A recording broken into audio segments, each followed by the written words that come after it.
अनेशा वाहन कामगार संघटनेचे सर्व पदाधिकारी, सर्व ड्रायव्हर बंधू मित्र हो,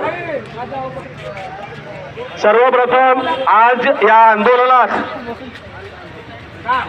जे सर्व ड्रायव्हर बंधू मित्र आज सहभागी झाले त्या सर्वांचं सर्वप्रथम मनपूर्वक अभिनंदन करतो की आपण अतिशय संवैधानिक पद्धतीने, शांतपणे, संयमाने आणि शिस्तबद्ध पद्धतीने हा मोर्चा काढला आणि तो यशस्वी केला, त्याबद्दल सर्वांचे मनपूर्वक अभिनंदन करतो। सर्व बांधवांनी आयोजकांचे, मार्गदर्शकांचे, स्वयंसेवकांचे ऐकले आणि त्याप्रमाणे शांत पद्धतीने आपण हा मोर्चा यशस्वी केलेला आहे। यापुढेही आपल्याला जो कुठलाही संघर्ष करायचा असेल, मग ती राजकीय व्यवस्था असो की सामाजिक व्यवस्था असो, संघर्ष करत असताना आपल्याला ते संवैधानिक पद्धतीने करायचं आहे आणि शिस्तबद्ध पद्धतीने करायचं आहे। आपल्यामुळे, आपल्या आंदोलनामुळे, आपल्या मोर्चामुळे जर कुठली अनुचित घटना घडली तर त्यामुळे आपल्या आंदोलनाला, आपल्या संघटनेला, आपल्या मोर्चाला, आपल्या लोकांना गालबोट लागते, आपली बदनामी होते। त्यामुळे यापुढे आपण जे आंदोलन करू ते याच पद्धतीने करू अशी मी तुम्हा सर्वांकडून अपेक्षा बाळगतो। एक गोष्ट अजून लक्षात घ्या, सगळ्यांना मराठी समजते का हिंदी बोलावं लागेल? मैं सभी ड्राइवर बंधुओं का, मित्रों का मैं अभिनंदन करता हूं, आभार प्रकट करता हूं कि आज हमने जो निषेध मोर्चा निकाला है वो संवैधानिक पद्धति से और शांतिपूर्व पद्धति से हमने किया है और ये मोर्चा यशस्वी हुआ है। इसके लिए मैं आप सभी का अभिनंदन करता हूं। आने वाले समय में भी हम जो आंदोलन करेंगे वो संवैधानिक पद्धति से करेंगे, क्योंकि अगर हमारी वजह से कुछ गड़बड़ हुई तो उसमें हमारे संगठन की, हमारे ड्राइवर बंधुओं की और हमारे आंदोलन की बदनामी हो सकती है और हमें इससे बचना है। एक चीज और आपको सबको ध्यान रखना पड़ेगा कि हम कितने भी मोर्चे निकाले, कितने भी निवेदन दे, कितने भी हड़ताल करें, लेकिन ये तानाशाह दिल्ली सरकार ये तब तक नहीं झुकेगी जब तक हम इस संघर्ष को हमारे यूपी, हमारे हरियाणा और हमारे पंजाब के किसान भाइयों ने जो करके दिखाया, हमें उनसे सीखना पड़ेगा। 700 मारे मारे मोदी सरकार ने, उसके बाद भी वो ठंड हो, धुपकाला हो, पानी हो, सारा टाइम दिल्ली में सड़कों के ऊपर आंदोलन में बैठे रहे। संघर्ष जारी रखना पड़ेगा। एक दिन करने से, 2 बार करने से, 4 बार करने से ये तानाशाह सरकार झुकेगी नहीं। और ये तानाशाह दिल्ली सरकार की खासियत है कि ये जिसके लिए कानून लाते हैं उससे बिना पूछे ही कानून बनाते हैं। दिल्ली में जब इन्होंने किसानों के लिए कानून लाया, वो 3 काले कानून जो किसानों के लिए लाए, वो किसानों को बगैर पूछे लाए गए थे, उनकी कोई राय नहीं ली गई।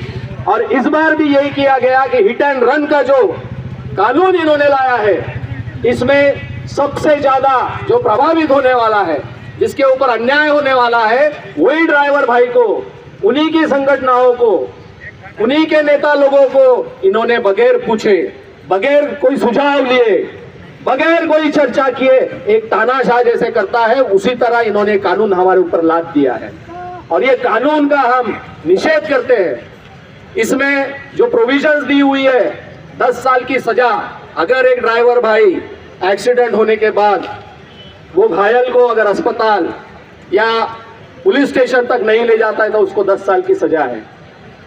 और ताज्जुब की बात है इस देश में कि एक तरफ तो आप बोल रहे हैं कि उसको दवाखाने तक लेके जाना है, लेकिन आपने ये नहीं बताया ड्राइवर भाइयों को कि उसके लिए सरकार, पुलिस और प्रशासन वो ड्राइवर भाई की कैसे मदद करेगा उस घायल को लेके जाने में।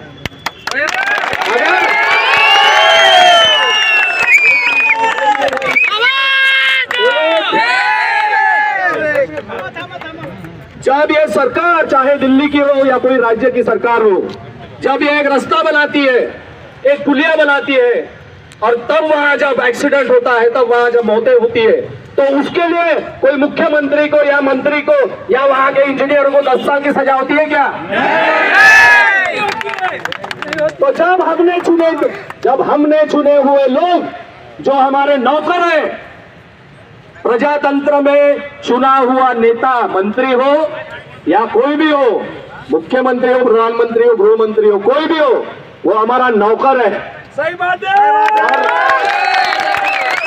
और नौकर ने नौकर जैसा रहना है। मालक हम हैं, इस देश के मालक हम हैं।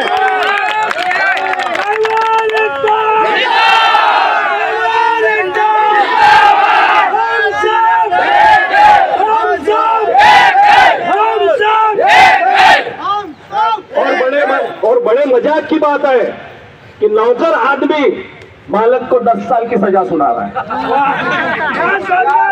ये कैसा प्रजातंत्र है? ये कैसी लोकशाही है कि नौकर मालक को 10-10 साल के लिए, वो जबकि वो बेगुनाह है, जबकि आपने उसको ये नहीं बताया वो घायल को लेके जाने के लिए तैयार है, लेकिन क्या वो पब्लिक वहां की जाने देगी? क्या वहां की पुलिस उसको सहकार्य करेगी? एक तरफ अगर पब्लिक उसको मार रही है, दूसरी तरफ आप उसको 10 साल की सजा सुना रहे हो, उसको, उसके परिवार को आप रास्ते पे लाके खड़ा कर रहे हो। आपने आज तक के क्या किया है ड्राइवर भाइयों के लिए? कुछ भी नहीं किया है। ना यहाँ के ऑटो ड्राइवर्स के लिए कुछ किया है, ना यहाँ के ट्रक ड्राइवर्स के लिए कुछ किया है। यहाँ तक कि महाराष्ट्र में तो यहाँ के महामंडल के ड्राइवर्स को भी कितने महीनों तक आंदोलन करना पड़ा। सही है वो। आज भी यहाँ के महामंडल ड्राइवरों को महाराष्ट्र सरकार ने खुद में विलीन नहीं किया है। सिर्फ कुछ ही राज्य है, तेलंगाना जैसे, जिसमें महामंडल के ड्राइवरों को भी सरकारी नियमों के अनुसार विलीन करके उनको सरकारी नियमों के अनुसार पगार दिया जाता है। सही बात है वो। अगर हमको आने वाले समय में इस काले कानून को अगर रद्द करवाना है, इसको वापिस करवाना है, तो ये संघर्ष अभी और बढ़ना चाहिए। और आने वाले समय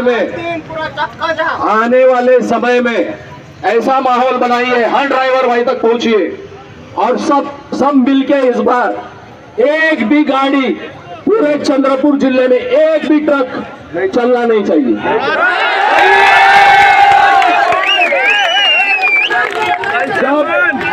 जब ये तानाशाह सरकार, तानाशाह सरकार किससे डरती है इतना याद रखिए। तानाशाह सरकार डरती है हमारे ताकत से, हमारे संगठन से, हमारी एकता से।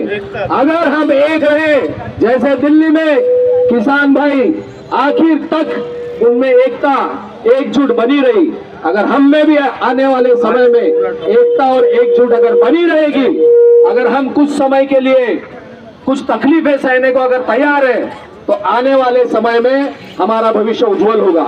अगर आज हम टूट गए किसी भी वजह से, आपको सरकार डराएगी, धमकाएगी, आपको हो सकता है ट्रांसपोर्टर्स या कंपनी मालक बोले कि नौकरी से निकाल देंगे। लेकिन अगर हम एकजुट रहे तो किसी सरकार की और किसी मालक की मजाल नहीं कि कोई आपको नौकरी से निकाल सके।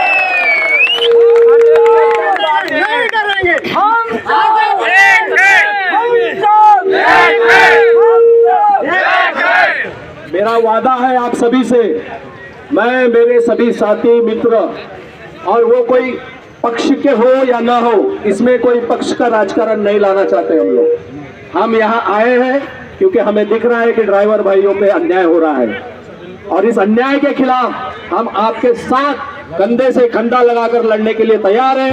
विनती सिर्फ इतनी है,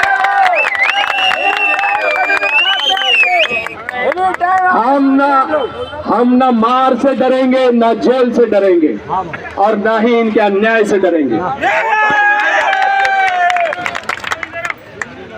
आपसे आने वाले समय में एक ही अपेक्षा है, सबने एकजुट बनाए रखना है और सबने संवैधानिक पद्धति से ही, शांति प्रिय पद्धति से ही आंदोलन को आगे बढ़ाना है। और एक आखिर में विनती करता हूं मेरे सभी भाइयों से, सभी मित्रों से, आने वाले मोर्चे या आंदोलन में कृपा करके हाथ जोड़ता हूं, कृपा करके कोई भी दारू पी के नहीं आएगा।